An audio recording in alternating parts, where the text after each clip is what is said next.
يا أيها الذين آمنوا قوا أنفسكم وأهليكم نارا وقودها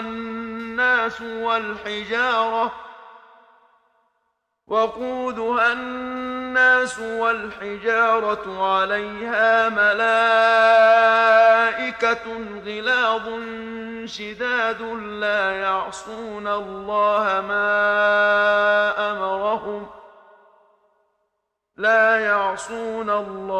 ما أمرهم ويفعلون ما يؤمرون.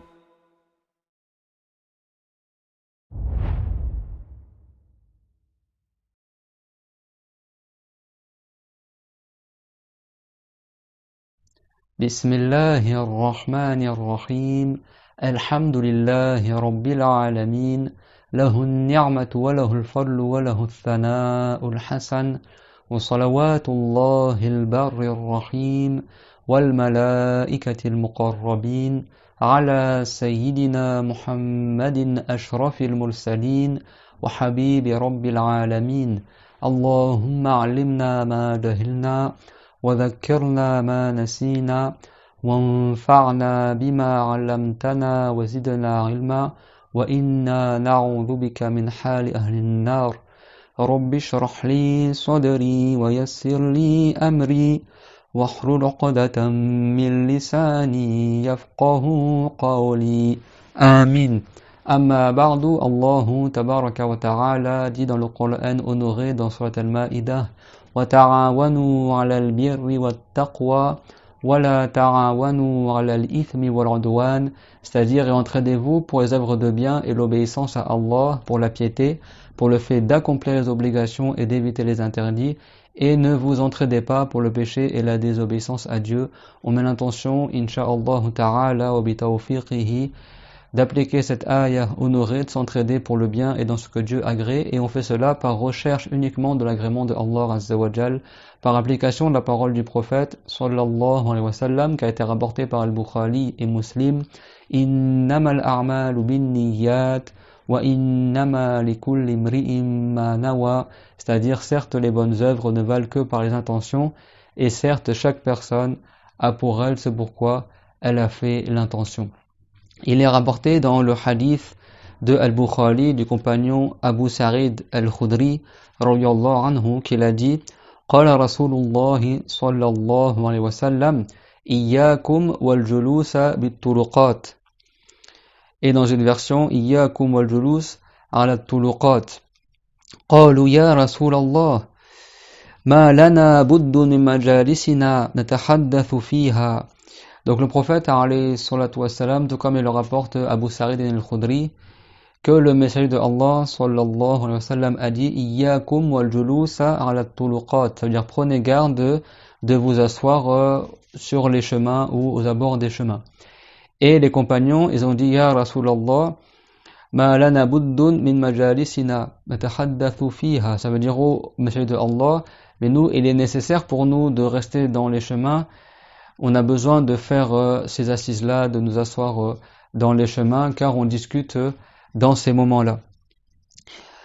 فقال رسول الله صلى الله عليه وسلم فأما إذا أبيتم فأعطوا الطريق حقه. Et donc le prophète alayhi salatu wassalam, il a dit: فأما إذا أبيتم, alors si vous refusez de délaisser vos assises dans les chemins, فأعطوا الطريق حقه, alors accordez au chemin le droit qui lui est réservé, c'est-à-dire accomplissez le devoir qui est sur vous vis-à-vis du chemin.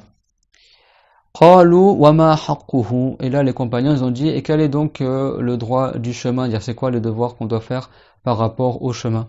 Et le prophète sallallahu alayhi wa sallam a répondu: Raddul basar wa kafful adha wa raddus salami wal amru bil ma'rufi wan nahyu 'anil munkar.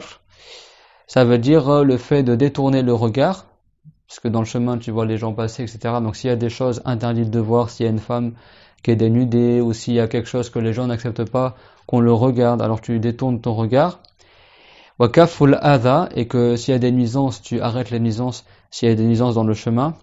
Et vous savez que parmi les droits du musulman, il y a imatatu al-adha an at-tariq, c'est-à-dire que tu as des récompenses à enlever du chemin s'il y a des choses qui perturbent les gens quand ils marchent. Et ça, souvent, tu vois ça chez les personnes âgées.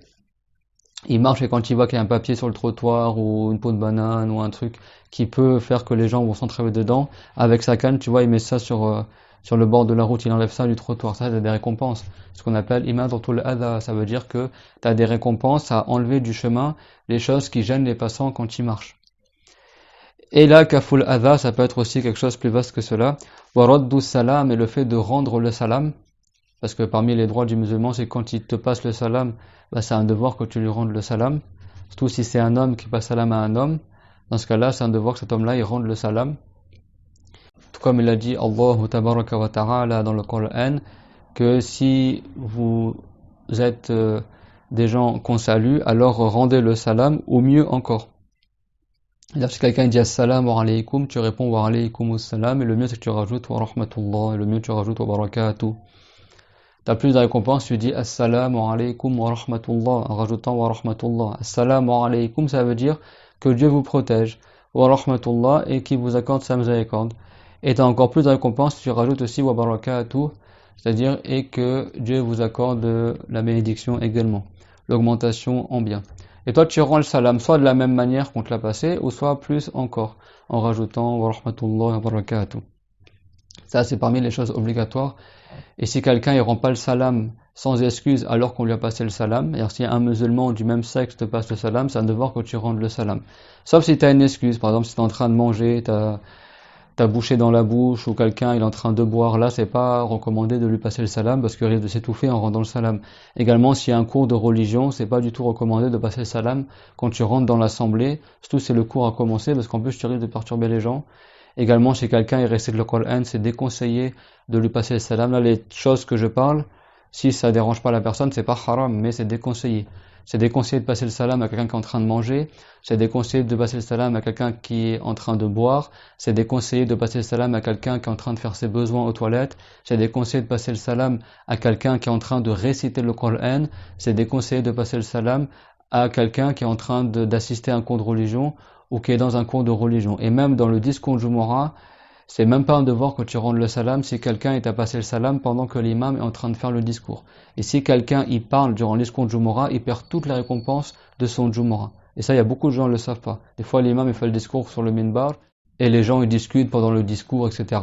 Ils n'ont aucune récompense dans leur Jumu'ah. Au point que les savants ils ont dit, même si quelqu'un te passe le salam alors que l'imam est en train de faire le discours, toi tu ne rends pas le salam, et si tu rends le salam, tu perds ta récompense aussi, parce que quand on est dans le discours du Jumu'ah, il faut que la personne, elle fait en sorte d'écouter le discours, même si elle n'écoute pas le discours, mais au moins qu'elle ne fasse pas autre chose que cela. C'est-à-dire qu'elle ne s'occupe pas à jouer ou à discuter, etc., pour qu'elle conserve la récompense son Jumu'ah, et le mieux c'est qu'elle écoute bien sûr le discours. Donc comme vous l'avez compris, aujourd'hui, Inch'Allah, on continue le cours sur l'éducation des enfants, et ça c'est parmi les choses qu'il est importante d'enseigner aux enfants, de passer le salam aux aînés.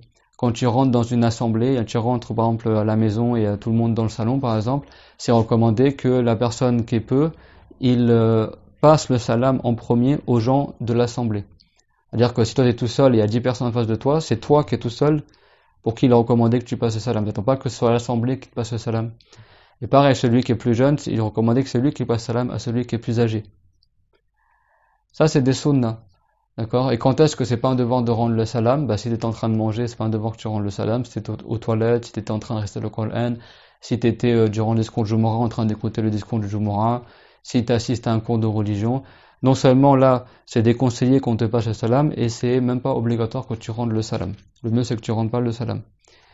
Et également, si toi tu es un jeune homme et il y a une jeune femme qui t'a passé le salam et vous êtes tous les deux tout seuls, dans le sens que vous croyez dans une rue par exemple, il y a personne qui est avec toi, il y a personne qui est avec elle, il y a des gens autour, mais dire qu'il est à côté de toi, à côté d'elle, il y a personne, c'est pas une fille avec sa mère qui te passe le salam par exemple. Là tu rends le salam. Mais si par exemple vous vous croisez dans un couloir ou dans la rue, toi il y a personne qui marche à côté de toi, qui est à côté de toi, et elle, il y a personne à côté d'elle, et elle te passe le salam et toi tu crois qu'il y a un désir en lui rendant le salam, dans ce cas-là, si tu as peur de tomber dans le péché, dans le désir interdit, c'est interdit que tu rendes le salam, ou sinon c'est déconseillé. Sauf si toi, par exemple, il y a 3 personnes avec toi, ou il y a 2 personnes, il y a ton père avec toi, ou il y a un ami à toi, vous êtes 2 ou 3 garçons, et là, tu croises une fille comme ça qui passe le salam, elle, par exemple, il y a des gens avec elle aussi, si c'est pas, il y a pas un risque, en général. Dans ce cas-là, tu rends le salam. Donc ça, c'est des choses importantes d'enseigner à l'enfant. Également, le père, c'est un devoir sur lui quand l'enfant a 7 ans lunaire, comme on a vu dans le cours dernier, tu dois leur donner à faire la prière, mais également, il doit le ramener à tous les Jumu'ah, à tous les prières du vendredi pour enseigner à l'enfant l'importance de faire la prière du Jumu'ah. C'est-à-dire que le père, ou autre que le père, soit c'est le père lui-même, ou le grand frère, ou quelqu'un qui a été mandaté par la famille ou par le tuteur à la base c'est le père, tous les vendredis, il amène l'enfant à la prière du Jumu'ah. D'accord, s'il peut, bon, des fois avec l'école c'est compliqué, mais quand il peut en tout cas, à la base c'est un devoir qu'il emmène à tous les Jumu'ah. Et pour les prières en assemblée autres que la prière du Jumu'ah, et ben là, c'est de temps en temps. Et pour faire comprendre à l'enfant et lui enseigner l'importance de prier en assemblée. Et également, le père lui enseigne l'importance d'utiliser le siwak, le bâton qu'on utilise pour frotter les dents avant la prière, avant le wudu. Et il lui enseigne les choses apparentes dans la religion qui sont méritoires, les choses que c'est important. Également pour le soubord, de temps en temps le père il le réveille ou la mère ou quelqu'un de la famille il réveille l'enfant pour faire la prière du soubord, pour qu'il enseigne à l'enfant de prier le soubord dans son temps. Et si l'enfant il n'a pas prié, il leur ordonne de rattraper la prière. Ça c'est à partir de 7 ans lunaire, pas 7 ans solaire, ni 7 ans lunaire en comptant par rapport au mois lunaire, comme on a vu dans le cours dernier. Donc si ton enfant il reste tout le temps dehors, et ben tu lui enseignes également c'est quoi les choses que le musulman il a à la base comme devoir lorsqu'il est dehors. Ton enfant qui n'est pas encore pubère, il n'y a rien d'obligatoire sur lui, mais tu lui enseignes déjà les choses qui seraient obligatoires s'il était responsable. Et si ton enfant il est responsable, il a 10, 11 ans, 13 ans, et il est responsable parce qu'il a la puberté, par exemple son sperme est sorti ou ta fille elle commence à avoir les menstrues, là c'est plus considéré comme un enfant en islam, c'est considéré comme un adulte. Donc même s'il a 11 ans, 10 ans, 13 ans, 14 ans, etc., il est responsable, donc là ça devient haram pour lui qu'il fasse les péchés, ça devient un devoir sur lui de faire la prière, de jeûner le Ramadan, d'aller au Jumu'ah si c'est un garçon, etc. Et donc le prophète il a dit voilà 12 salam, donc c'est important, en islam on passe le salam aux gens qu'on connaît et aux gens qu'on ne connaît pas. Si c'est des musulmans, on passe le salam aux gens qu'on les connaît ou qu'on les connaît pas. Par exemple, si tu as 10 personnes, il y en a un que tu connais parmi les 10 et les autres tu le connais pas, c'est pas t'arrives, tu passes juste le salam à ceux que tu connais et les 9 personnes qui sont à côté, tu les ignores. Ça c'est pas la sunna. La sunna, tu passes le salam même aux gens que tu connaissais pas. Le prophète dans le salam, il passait le salam à tous les gens qui croisaient. Et comme lui, il n'avait pas le risque de tomber dans le regard interdit ou dans le désir interdit, tout ça, il passait le salam même aux femmes. Nous, les gens du commun, comme on est concernés par ces péchés-là, on n'est pas des prophètes, on n'est pas préservés, eh ben, on fait la précaution. Si quelqu'un est craint de lui-même tomber dans le désir en passant le salam à une jeune fille, ou pareil, la fille en passant le salam à un garçon, dans ce cas-là, c'est haram qu'il lui passe le salam. S'il craint pas de tomber dans le désir, il a le droit de passer le salam, mais le mieux c'est qu'il le passe pas. Ça veut pas dire qu'il ignore, mais le mieux c'est qu'il prenne les précautions pour pas susciter le désir. Et le prophète, alayhi salam, il a beaucoup insisté sur l'importance de passer le salam. Il a dit, Iyyakum wal barda. Il a dit, prenez garde de vous détester entre vous. Fa innal barda'a qad ahlaka alladhina qablakum. C'est-à-dire, certes, la haine et le fait de se détester mutuellement entre musulmans, c'est ça qui a mené à leur perte les communautés qui vous ont précédés. Ça qui a mené à leur perte les communautés qui vous ont précédé. Et après il a dit Ala hiya al-haliqa la haliqatu ash-sha'r walakin haliqatu ad-din. Ça veut dire certes c'est celle qui rase, pas celle qui rase les cheveux ou les poils, mais celle qui rase et qui décime la religion. Le fait d'avoir la haine entre nous, de pas s'aimer mutuellement, parce que quand on s'aime pas mutuellement, on n'a pas envie de s'entraider mutuellement, donc on n'applique pas la ayah qu'on a cité au début du cours. Wa ta'awanu 'ala al-birr Wattaqwa, entraidez-vous pour le bien et la piété. Dieu il a gré que les musulmans, le prophète il a dit Al-mu'minuna kal-bunyan, d'accord, yashuddu ba'duhum ba'da, yashuddu ba'duhum ba'da. Ça veut dire que les musulmans ils sont comme des bâtiments qui sont serrés les uns contre les autres, d'accord, comme des pierres entrelacées. Il convient que la communauté soit fort entrelacée comme ça, soudée. Et donc le prophète, alayhi salam, il a dit, prenez garde de vous détester entre vous, car certes c'est ça qui a mené à leur perte la communauté antérieure, Banu Israël et autres. Eh ben, ils ont quitté l'islam à force de se détester. Et Dieu il a dit, Lu'ina alladhina kafaru min bani Israël. Et Dieu il a dit لُعِنَ الَّذِينَ كَفَرُوا مِن بَنِي إِسْرَائِيلَ عَلَى لِسَانِ دَاوُودَ وَعِيسَى بْنِ مَرْيَمَ ذَلِكَ بِمَا عَصَوْا وَكَانُوا يَعْتَدُونَ كَانُوا لَا يَتَنَاهَوْنَ عَن مُنكَرٍ فَعَلُوهُ. Certes, les non-musulmans, ceux qui ont mécru parmi les enfants d'Israël, Banu Israël, ont été maudits par la langue du prophète Daoud, alayhi salam, David, et la langue du prophète Isa, fils de Maryam, Jésus, fils de Marie. ذَلِكَ بِمَا عَصَوْا وَكَانُوا يَعْتَدُونَ. Cela parce que ils désobéissaient à Allah et dépassaient les limites de la religion. كَانُوا لَا يَتَنَاهَوْنَ عَن مُنكَرٍ فَعَلُوهُ. Ça veut dire ils ne s'interdisaient pas les uns aux autres le mal qu'ils faisaient.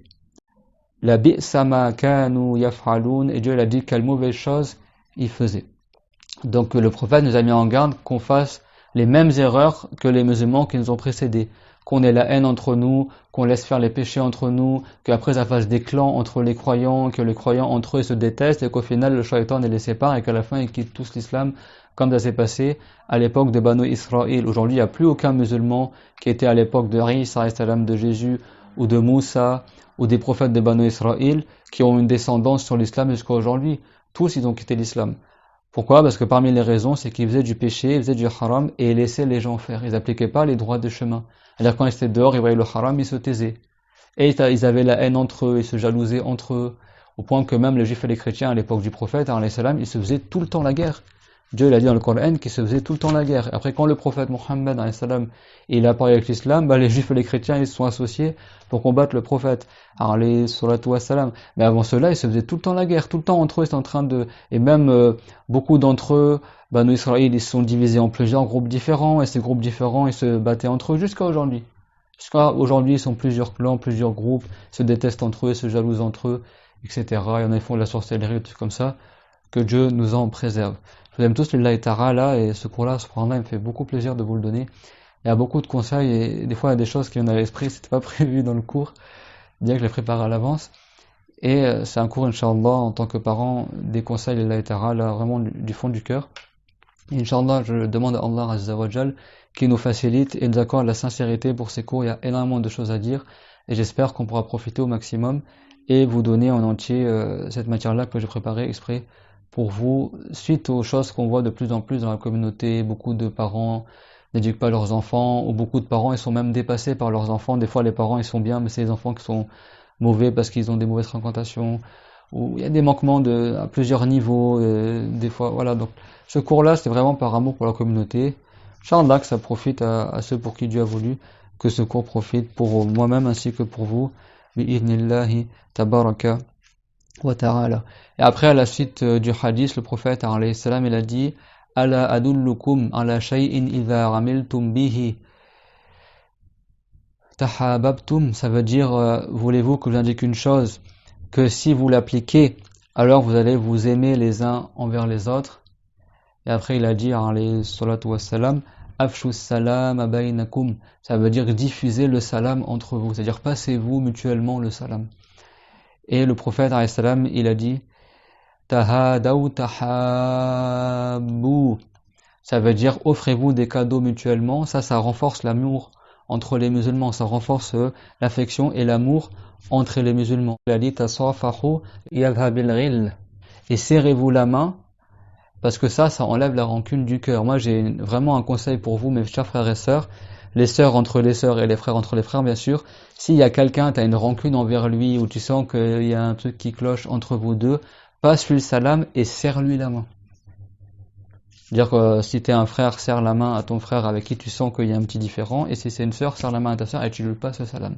C'est rapporté dans certains hadiths que s'il y a deux musulmans qui se rencontrent, qui se passent le salam, qui se serrent la main, et qui sourient, et qui font l'invocation à faveur du prophète, alayhi salatu wassalam, c'est rapporté dans le hadith que yanhattu minhum dhunubuhum kama yanhattu awraq ash-shajar, comme il a dit alayhi salatu wassalam, les péchés de ces deux musulmans-là qui se sont rencontrés, qui se sont souris, qui se sont salués, qui se sont serrés la main, Dieu il a dit leurs péchés ils tombent tout comme les feuilles des arbres elles tombent. C'est-à-dire que Dieu leur fait miséricorde. Il y a des grands bienfaits dans le fait de se passer le salam mutuellement. Et vous savez que parmi les péchés du corps, il y a le fait que 3 jours de suite, tu croises ton frère ou ta sœur en islam. Bien sûr, si tu es une sœur, c'est pour la sœur, et si c'est un frère, c'est envers le frère. 3 jours de suite, tu le vois, vous voyez tous les deux, et chacun, il se détourne de l'autre, il lui tourne le dos, et il se passe pas le salam. Si pendant plus de 3 jours, ils font ça, ils tombent dans le haram. Et le prophète, alayhi salam, il a dit, wa khayruhuma ma yabda'u bis-salam, et le meilleur d'entre eux, c'est celui qui passe en premier le salam pour casser ce qu'on appelle hajrul muslim, ça veut dire le fait que tu ignores le musulman. Ça, c'est parmi les péchés du corps. À dire que c'est pas le fait que tu parles pas à un musulman pendant longtemps, ça veut dire que c'est le fait que pendant 3 jours de suite, vous vous croisez et à chaque fois vous vous évitez, vous faites en sorte de ne pas vous passer le salam. Alors que toi tu l'as vu, lui il t'a vu, et lui il lui tourne le dos, après il lui tourne le dos. Exprès, il se passe pas le salam. Ils se font la tête, sans excuse légale. Parce que quelqu'un il boit de l'alcool, par exemple, tu lui dis, toi tant que tu bois de l'alcool, je te passe plus le salam, là tu as une excuse pour plus lui passer le salam. Mais on parle pas de ça, on parle de quelqu'un juste voilà, parce qu'il l'aime pas ou machin, pour une raison futile du bas monde. Même dans la nuit, dans le Nusuf min Sha'ban, la nuit Sha'ban, c'est rapporté que Allah Ta'ala, il fait miséricorde aux gens durant ce moment-là dans l'année, sauf pour 2 musulmans qui étaient en dispute tous les deux en différent pour un sujet du bas monde. Pas pour quelque chose de-delà, pas pour une excuse religieuse. D'accord, ce qu'on appelle la shahna. Mushahin, yani. Illa li mushahin, le prophète il a dit. Il dit que Dieu il pardonne beaucoup de péchés à ses croyants durant ce jour-là qui est la mi-Sharban, le mois avant Ramadan, sauf à quelqu'un qui est mouchrik. Si quelqu'un il croit pas en Dieu, bah Dieu va pas lui pardonner ses péchés, c'est clair. Ou les mushahin, ou quelqu'un qui était dans une rancœur envers un musulman d'une manière pour quelque chose futile du bas monde, lui également il n'aura pas ce bénéfice-là. Ça veut pas dire que Dieu pardonne tous les péchés à tout le monde ce jour-là, d'accord, mais à certains il leur pardonne tous leurs péchés, et à certains il leur pardonne une partie de leurs péchés. À la mi-Sharban. Et Dieu il ne change pas ce qu'il a voulu. Et Dieu il pardonne à qui il veut, subhanahu wa ta'ala. Mais celui qui est mouchrik, Dieu lui pardonne pas. Faire attention à ça. Si quelqu'un il n'est pas musulman, Dieu lui pardonne pas ses péchés, jusqu'à qu'il se convertisse à l'islam. Une fois il y a un compagnon qui a demandé quelque chose au prophète, alayhi salam. Il s'appelait Amr. Et le prophète, alayhi salam, il a dit, Ala ta'lamu anna al-islam yajubbu ma qablahu. Il a dit, ne sais-tu pas que l'islam, ça fait disparaître ce qui l'a précédé. C'est-à-dire que si quelqu'un il rentre en islam, Dieu lui pardonne tous ses péchés. Si quelqu'un il a grandi sur la mécrance, il est un non-musulman d'origine et il se convertit à l'islam, tous ses péchés sont pardonnés. Même s'il a jamais fait la prière, jamais jeûné, il a fait la fornication, buvait l'alcool, Dieu lui pardonne tous ses péchés le jour où il rentre en islam. Inna Allah la yaghfiru an yushraka bihi wa yaghfiru ma duna dhalika liman yasha. Dire certes, Dieu ne pardonne pas qu'on adore autre que lui, ce qu'on appelle le shirk, mais pardonne moins que cela, moins que le shirk, n'importe quel grand péché, à qui il veut. Alors si quelqu'un il meurt chargé de ces grands péchés-là, sans repentir, eh ben c'est possible que Dieu lui pardonne. Mais s'il meurt en étant non musulman, Dieu ne le pardonnera pas. Dieu l'a dit, ثُمَّ مَاتُوا وَهُمْ كُفَّارٌ فَلَنْ يَغْفِرَ اللَّهُ لَهُمْ. Puis ils sont morts alors qu'ils étaient non musulmans, alors qu'ils n'étaient pas musulmans, alors Dieu ne leur pardonnera pas. C'est ça qu'il faut enseigner aussi à nos jeunes, même s'il y a une star de cinéma qu'ils aiment beaucoup, ou un footballeur qu'ils aiment beaucoup, ou un chanteur qu'ils aiment beaucoup, Allah yardina, et que cette personne-là est décédée, un basketteur par exemple, s'il est mort sur autre que l'islam, lui il va pas mettre RIP par exemple. RIP en anglais ça veut dire rest in peace, ça veut dire repose en paix soi-disant. Nous on dit pas ça à quelqu'un qui meurt non croyant. Donc faire attention, des fois les jeunes sur les réseaux sociaux, il y a un non-croyant qui est décédé et ils mettent RIP soi-disant. Ça, faut enseigner ça aussi à tes enfants. D'accord, tous les jours, ça arrive ces choses-là. Donc on enseigne à nos enfants que celui qui veut le paradis, ben, il faut qu'il meure croyant. Et si quelqu'un il meurt sans être croyant, ben, il méritera le châtiment éternel en enfer, que Dieu nous en préserve. Amin. Et moi je trouve ça étonnant qu'il y a des gens, ça les dérange ce sujet-là. Comment il y a des gens, ils disent, oui, comment ça, vous dites qu'on n'ira pas au paradis? Mais attends, mais tu crois pas en Dieu. Le paradis n'appartient pas à ton père, à ta mère, il appartient à Dieu. Comment toi tu crois pas en Dieu et après tu veux que Dieu te mette au paradis? Moi ça m'étonne. C'est-à-dire qu'il y a des gens, ils revendiquent, qui sont athées, qui sont pas croyants, qui croient pas en au-delà, etc. Et après quand on leur dit que ces gens-là iront pas au paradis, ils sont pas contents. Et comment ça on n'ira pas au paradis? Attends, mais toi tu dis que tu crois pas en Dieu et après tu veux rentrer au paradis. Mais si tu remercies pas Dieu pour le fait qu'il t'a créé, comment tu espères que Dieu va te récompenser? Quelle récompense tu vas avoir dans l'au-delà? quelle récompense tu vas avoir dans l'au-delà? Et toi, tu as renié l'existence de Allah Ta'ala. Oui, mais il y en a, ils sont gentils avec les gens, etc., etc. Si quelqu'un est gentil avec tout le monde, mais quand il rentre chez lui, il frappe ses parents. Tu vas dire quoi de lui? Que c'est un enfant bien ou que c'est un enfant qui est pas bien? Tu vas dire, il est horrible cet enfant. Imagine, il crache sur le visage de sa mère, il tape son père, il tape sa mère. Ou alors carrément, il dit, ma mère, elle n'existe pas, mon père, elle n'existe pas. N'est-ce pas qu'il va être très injuste, cet enfant-là? Ce sera parmi les pires des enfants que tu as jamais connus. Mais après, quand il sort dehors, il est gentil avec la maîtresse, il est gentil avec ses copains, avec ses copines, avec le chauffeur de bus. Est-ce que toutes ces gentillesses-là, ça va lui effacer le grand péché qui est d'être injuste envers ses parents? Non. Et ben alors que dire de celui qui est gentil avec les gens, mais après c'est pas juste. Il renie son père ou sa mère, il renie le créateur de son père et sa mère. C'est-à-dire l'être qui le fait respirer tous les jours, qui fait battre son cœur tous les jours, qui lui a accordé son père, sa mère, tous les bienfaits qu'il a, sa richesse, sa santé, sa jeunesse, tous les bienfaits. Et si vous essayez de dénombrer les bienfaits que Dieu vous a donnés, que tu appelles Dieu, Allah ou God, on parle du même être, le créateur. Vous ne pourrez pas dénombrer les bienfaits que Dieu vous a accordés. C'est ça qu'on dit Alhamdulillahi Rabbil Alamin, la louange de Allah, le Seigneur des mondes, parce que c'est Dieu qui est Al-Munrim Al-Haqiqi, celui qui accorde réellement les bienfaits. Et bien lui, il consomme de tous ces bienfaits-là, et après il dit Dieu n'existe pas. Après il dit Dieu n'existe pas. Et après il n'est pas content quand on dit il n'ira pas au paradis. Mais c'est quoi? C'est comme si quelqu'un dit mes parents, moi j'ai pas de parents, mon père c'est pas mon père, ma mère c'est pas ma mère. Et après tu veux que ton père il te fasse, bien sûr, ça veut pas dire que Dieu c'est le père ou la mère, d'accord, mais c'est un rapprochement d'idées. C'est-à-dire que déjà si envers une créature c'est injuste, alors que dire envers le créateur c'est encore plus injuste. C'est ça que Dieu l'a dit, wal kafiruna hum zalimun. À dire ceux qui croient pas, ce sont eux les véritables injustes. Ils ont fait la pire des injustices, ils consomment de tout ce que Dieu leur accorde et leur donne, après ils disent Dieu n'existe pas. C'est quand tu prends, c'est pire que si ta mère elle te donne tout ce que tu as besoin, tu prends, et après tu dis moi j'ai pas de mère, ma mère elle n'existe pas. Alors que ta mère elle est là. Et après t'espères que ta mère, après ta mort, imaginons, elle te fasse, elle te donne la maison en héritage. Est-ce que tu penses que tu auras la maison en héritage, que ta mère elle voudra te donner sa maison après sa mort, avec tout le mal que tu lui as fait? Et toi tu dis qu'elle n'existait pas, bah ça c'est juste un rapprochement d'idées. Que dire de ceux qui consomment tout ce que je leur en donne, et après leur mort ils espèrent rentrer au paradis. Et après leur mort, ils espèrent rentrer au paradis. Dieu, il agrée que la personne fasse du bien, mais si la personne n'est pas croyante, les récompenses de ce bien-là, elle ne l'aura que dans le bas monde. وَأَمَّا الْكَافِرُ فَيُطْعَمُ بِحَسَنَاتِهِ فِي الدُّنْيَا حَتَّى إِذَا أَفْضَى إِلَى الْآخِرَةِ لَمْ يَبْقَ لَهُ مِنْ نَصِيبِهَا شَيْءٌ. Le prophète, sallallahu alayhi wa sallam, il a dit, quant au non-croyant, il sera nourri par ses bonnes actions dans le bas monde, au point que le jour où il mourra, il ne restera plus rien pour lui de ses bonnes actions. Donc faire attention à ça. C'est bien d'être gentil avec les gens dans le bas monde, mais si tu es gentil avec les gens dans le bas monde, mais tu es injuste envers Allah Azza wa Jal, eh ben, tu auras une mauvaise rétribution dans l'au-delà. Et Dieu, il a dit, jaza'an wifaqa. Ils auront une rétribution proportionnelle à l'injustice qu'ils ont fait. Et comme ces gens-là, ils avaient pour intention de jamais rentrer en islam, que pour l'éternité, ils veulent pas être musulmans, alors ils seront pour l'éternité en enfer.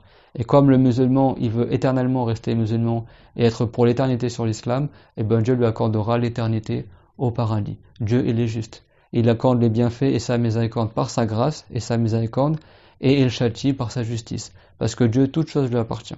Donc celui qui a remercié Allah, il aura la récompense, et celui qui n'a pas remercié Allah, il n'aura pas la récompense. Tout simplement. Dieu, il est juste, subhanahu wa ta'ala. Et les gens à qui ça ne plaise pas ça, bah alors qu'ils rentrent en islam. Si tu veux vraiment avoir le paradis, bah œuvre pour avoir le paradis. Le prophète, il l'a dit, Hal min mushammirin al-jannah. Est-ce qu'il y a des gens qui se retroussent les manches pour rentrer au paradis? Fa inna al-jannata la khatara laha. Car certes, le paradis, il est tellement beau qu'on n'arrive même pas à l'imaginer.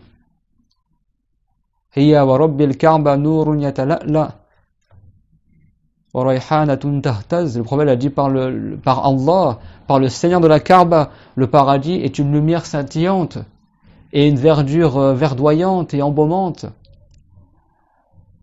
Wa qasrun mashid, et c'est également des palais élevés, érigés, et des belles femmes et des bienfaits abondants. C'est ça le paradis. Mais le paradis, il faut le... Qu'est-ce qu'a dit le prophète alayhi salam? Ala siratullahi ghaliyah, ala siratullahi hiyal jannah. Et certes, ce que Dieu il promet, c'est quelque chose de précieux. Certes, ce que Dieu il promet, c'est le paradis. le promet pour ceux qui ont cru en lui. Comment quelqu'un ne croit pas en Dieu et espère avoir la récompense de Dieu au jour dernier? Et Dieu, on ne dit pas qu'il parle l'arabe, parce qu'il y a des chrétiens qui disent pourquoi vous dites que Dieu parle l'arabe, pourquoi c'est pas notre langue? Mais non. Dieu il parle ni l'arabe, ni l'anglais, ni l'hébreu, ni l'araméen. La parole de Allah, c'est pas un son, ni des lettres, ni une langue. Et ça, enseigne-le à tes enfants. C'est parmi les sujets les plus importants dans la croyance. La parole de Allah, c'est ni un son, ni des lettres, ni une langue. À l'époque du prophète Jésus, Isa alayhi salam, le livre révélé, il était en araméen. Ça ne veut pas dire que Dieu parle l'araméen, c'est-à-dire que l'expression de la parole de Dieu était traduite dans un livre révélé en araméen. À l'époque du prophète Moussa, c'était en hébreu. À l'époque du prophète Mohammed, alayhi salam, comme il était arabe, elle a été envoyée dans un peuple arabe, et ben Dieu l'a révélé, le livre révélé en arabe. Mais c'était pour toutes les créatures. Liyakuna lil alamin nadhira, afin qu'il soit un avertisseur pour les mondes. Ibn Abbas a dit, c'est-à-dire pour les humains et les djinns. Le prophète Mohammed alayhi salam, c'est pas comme certains montrent aujourd'hui qu'il a été envoyé que aux Arabes ou que le Coran il est que pour les Arabes. Bah non. Étant François Ier, il a conseillé aux Français en son temps d'apprendre la langue arabe. C'est parmi les langues qu'il est important de connaître pour la culture et la science et tout ça. Dans le passé, les Français, ils apprenaient l'arabe. Dans le passé, les Européens, ils apprenaient l'arabe quand ils allaient en Espagne, en Andalousie ou à Cordoue, tout ça, pour apprendre l'astronomie, la médecine, tout ça, ils l'apprenaient en arabe. La langue arabe, c'est facile à apprendre. Dans le passé, beaucoup de gens apprenaient l'arabe. Jusqu'à aujourd'hui, en France, ils enseignent l'arabe. Maintenant, moins. Mais dans le passé, à l'époque de François Ier, les gens ils apprenaient l'arabe. Même Jules Verne, dans son livre Voyage au centre de la Terre, quand soi-disant, dans son histoire de sa fiction, ils sont arrivés au centre de la Terre et ils ont voulu mettre une pancarte qui reste pour la pérennité, comme quoi qui témoigne qu'ils sont arrivés au centre de la Terre. Et ils ont dit dans quelle langue on va l'écrire. Et ben ils ont choisi de l'écrire en langue arabe. Parce qu'on dit c'est une langue qui existe depuis le début de l'humanité et qui a perduré jusqu'à aujourd'hui. Et donc de manière apparente, c'est une langue qui va rester jusqu'à la fin du monde. Donc ils ont choisi d'écrire leur pancarte en arabe. Ça c'est Jules Verne qui a écrit ça dans son livre. Pourtant, c'est une histoire inventée, mais c'est pour dire qu'à cette époque-là, il y a 200 ans, 300 ans, même les Français, ils avaient conscience de l'importance de la langue arabe. Et ça, c'est une langue qui existe depuis le début de l'humanité, et jusqu'à aujourd'hui, elle est toujours pratiquée, c'est pas une langue morte. Contrairement à l'hébreu et l'araméen qui ont été perdus. L'hébreu, il a été re-orthographié et revivifié au 19e siècle par les Juifs. Mais avant, l'hébreu, il avait été perdu. Dans beaucoup de pays, ils parlaient plus l'hébreu. Là, maintenant, comment ils parlent l'hébreu aujourd'hui, c'est pas comme il était parlé à l'époque. L'araméen, il y a quelques villages en Syrie où ils parlent encore l'araméen qui était parlé à l'époque du prophète Isa alayhi salam, mais c'est des langues qui sont quasi mortes. Et alors que dire du latin et que dire du grec? Pourtant, le latin et le grec sont des langues plus récentes que l'araméen et l'hébreu. L'araméen et l'hébreu et l'arabe, ces trois langues-là, elles existent depuis l'époque de Adam alayhi salam. Dieu l'a dit, وَعَلَّمَ آدَمَ الْأَسْمَاءَ كُلَّهَا, et Dieu a enseigné à Adam le nom de toutes choses, c'est-à-dire que les langues, l'origine des langues, c'est Dieu qui l'a créé dans le cœur de Adam. Donc la parole de Allah, c'est pas une langue, parce que les langues, elles sont créées. Dieu, il n'a pas attendu, Dieu n'est pas concerné par le temps, il n'a pas attendu que les langues soient créées pour parler.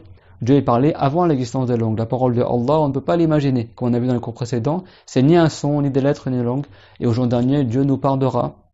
Et au jour dernier, Dieu nous parlera avec sa parole et chacun comprendra ce qu'il concerne comme question et on sera tous interrogés en même temps, des milliards et des milliards d'êtres humains et des milliards de djinns. On sera tous au jour dernier interrogés au même moment et chacun comprendra ce qu'il concerne. Et ça, c'est impossible, strictement impossible, si la parole de Allah Azza wa Jal était comme la parole des créatures. Pourquoi j'explique tout ça? Parce que tout ça, explique-le à tes enfants aussi. Comme il a dit Ibn al-Jawzi qu'on a vu dans le cours dernier, c'est un devoir que tu fasses une introduction dans la croyance de tes enfants. Ça, tu dois l'enseigner à tes enfants. Surtout à notre époque où tu as les chrétiens, ils font des films, soi-disant Dieu a parlé à Moïse, ils vont mettre une grosse voix qui résonne, soi-disant c'est la voix de Dieu. Dieu, il n'a pas de voix, Dieu, il a une parole. La parole, c'est pas la voix. La voix, ça veut dire qu'il y a une articulation, qu'il y a un son qui sort. La parole de Allah, c'est pas un son, c'est pas une langue, et c'est pas des lettres. Donc on dit pas Dieu, il parle l'arabe ou... Non, nous les musulmans, quand on dit Dieu a dit, après tu cites ayah en arabe, c'est-à-dire on dit Dieu a dit, mais dans le sens que ça, c'est la traduction de la parole de Dieu. C'est-à-dire que ça veut pas dire que Dieu, il a dit une parole en arabe. Ça veut dire que ça, cette parole en arabe, c'est une expression de ce que Dieu il a révélé au prophète Mohammed alayhi salatu wassalam, tout comme l'évangile était une expression de la parole de Dieu en araméen et tout comme la Torah authentique, la Torah, était l'expression de la parole de Dieu en hébreu. Et aujourd'hui, tous les livres révélés ont été falsifiés, c'était au nombre de 104. Az-Zabour, le prophète David, le prophète Ibrahim, il a reçu 10 feuillets également, le prophète Moussa, il a reçu 11 livres, d'accord, la Torah et les 10 tables de la loi. Et même s'il y en a certaines qui ont été perdues à son époque, alayhi salam, et le prophète Mohammed, alayhi salatu wassalam, il a reçu un livre. D'accord, Shith, il en a reçu 50. Idriss, il a reçu 30 livres. Quand on dit des livres, des fois, on dit ça, en arabe, on appelle ça un livre. C'est-à-dire que des feuilles en arabe, on appelle ça kitab. D'accord, kitab en arabe, c'est dans le sens de maktoub. Les tables de la loi, comme c'est connu là, de Moussa alayhi salam, les 10 tables qu'il a reçues, c'était des tablettes. D'accord, Al-Arwah, d'accord, Al-Arwah al-Tawrat, il y avait la Torah, mais il y avait aussi 10 tablettes, certains ont dit qu'elles étaient en bois, et certains ont dit qu'elles étaient en pierre. C'est pas forcément un livre, ni, comme on dit aujourd'hui, un livre comme il y a la bibliothèque derrière. Non, d'accord, un livre, ça veut dire des fois un écrit. D'accord, un écrit, des feuillets ou des choses comme ça. D'accord, 50 sur le prophète Chif, 30 sur le prophète Idris, 11 sur le prophète Moussa alayhi salam, 10 sur le prophète Ibrahim alayhi salam, 1 sur le prophète Daoud, et 1 sur le prophète Mohammed alayhi salam, et 1 sur le prophète Isa, qui est l'évangile. 104 livres révélés comme ça rapportés dans le hadith d'Ibn Hibban. Tous ces livres-là ont été soit falsifiés, soit détruits, soit perdus, sauf le Coran. Aujourd'hui, il n'y a que le Coran honoré, Al-Qur'an al-Karim, qui est préservé. Le Coran qu'on appelle aussi Al-Quran, et qu'on appelle aussi Al-Furqan, le livre qui a fait la distinction entre le vrai et le faux. D'accord, tout ça, enseigne ça à tes enfants. Ça veut dire quoi la parole de Allah Azza wa Jal, que Dieu vous préserve. Vous aimez tous lillahi ta'ala. Donc, on rend le salam. Wal amru bil ma'ruf wa nahyu anil munkar, et le fait d'ordonner le bien et interdire le mal. Donc c'est ça les droits des chemins. Qu'est-ce qu'on a dit? Déjà, tu n'auras pas le haram. D'accord, radul basar, kaful adha, tu enlèves les nuisances dans le chemin où tu arrêtes le mal, rendre le salam et ordonner le bien et interdire le mal. Et pour ordonner le bien et interdire le mal, c'est à condition que si tu le fais, ça va pas mener à un mal plus grand, pas que tu aggraves la situation. Si tu parles ou t'empêches une dispute dans la rue et ils vont encore plus se battre et tout ça, dans ce cas-là, c'est haram que tu interviennes. Et le prophète, alayhi salam, il a dit dans le hadith rapporté par Muslim, Man ra'a minkum munkara fayughayyirhu biyadihi fa in lam yastati' fa bi lisanihi fa in lam yastati' fa bi qalbihi wa dhalika adhafu al-iman. Ça veut dire si quelqu'un il voit parmi vous un mal, si quelqu'un il prend connaissance, si c'est voir, ça veut dire savoir, prend connaissance d'un mal qui a lieu alors qu'il le change par sa main. Il intervient par l'acte pour empêcher ce haram ou cet interdit-là. S'il ne peut pas intervenir physiquement, alors il intervient par sa langue, il dit arrête de faire ça, ou il parle à la personne. S'il ne peut pas, parce que ça va aggraver la situation, ou la personne ne va pas accepter ce qu'elle dit, alors il se contente de rejeter par son cœur, وَذَلِكَ أَضْعَفُ الْإِيمَانِ, et ça c'est le minimum que la personne doit faire en cas d'incapacité à ordonner le bien et interdire le mal. Alors, quand tu restes dehors, il faut que tu appliques ça également. D'accord? فَإِذَا أَبَيْتُمْ فَأَعْطُوا الطَّرِيقَ حقه. Le prophète il a dit donc, si vous refusez de ne pas rester dans les chemins, alors accordez au chemin le droit qui lui est réservé.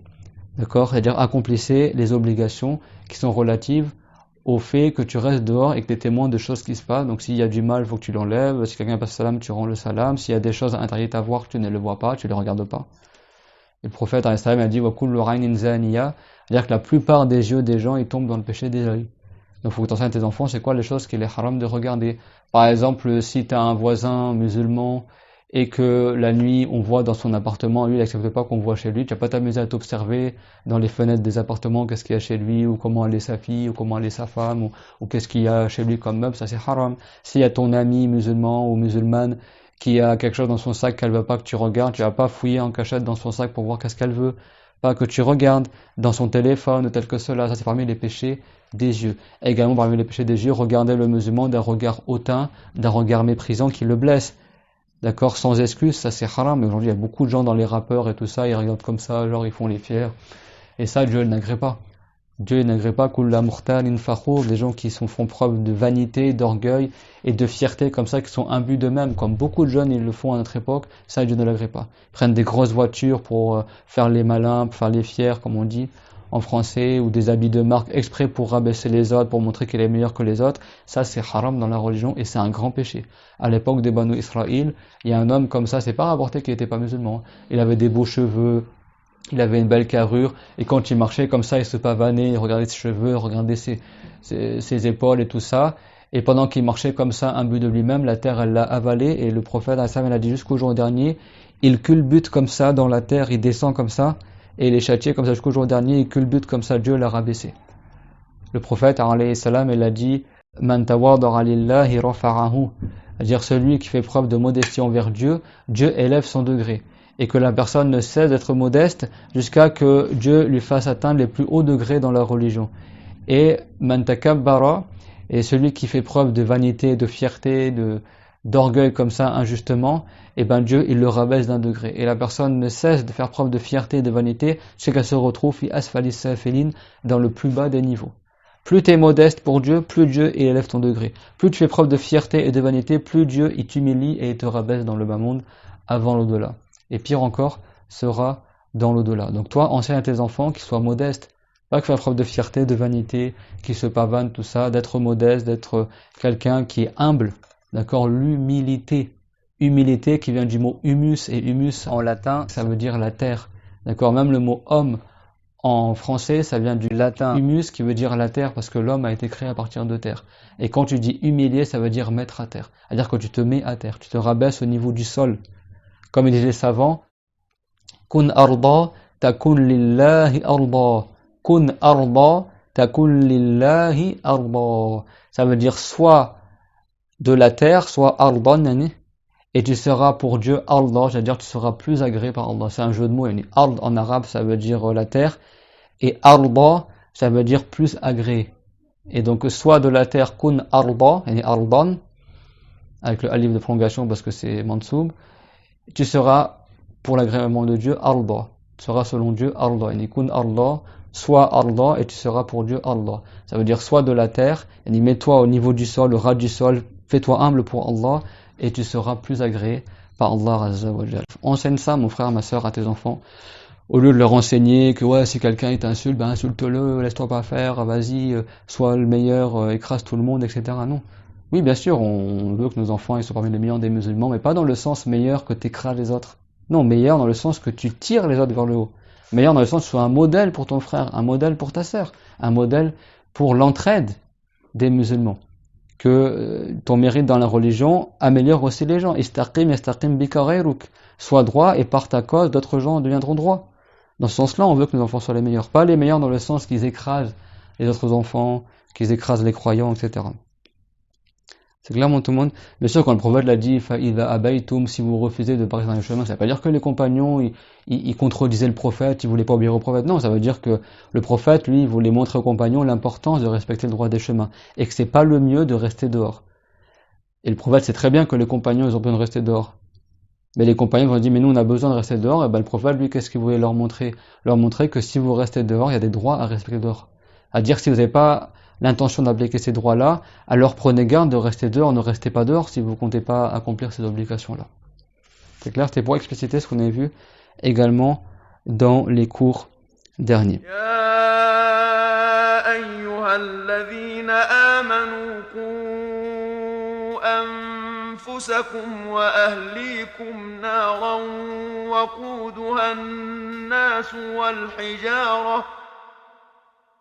وقودها الناس والحجارة عليها ملائكة غلاظ شداد لا يعصون الله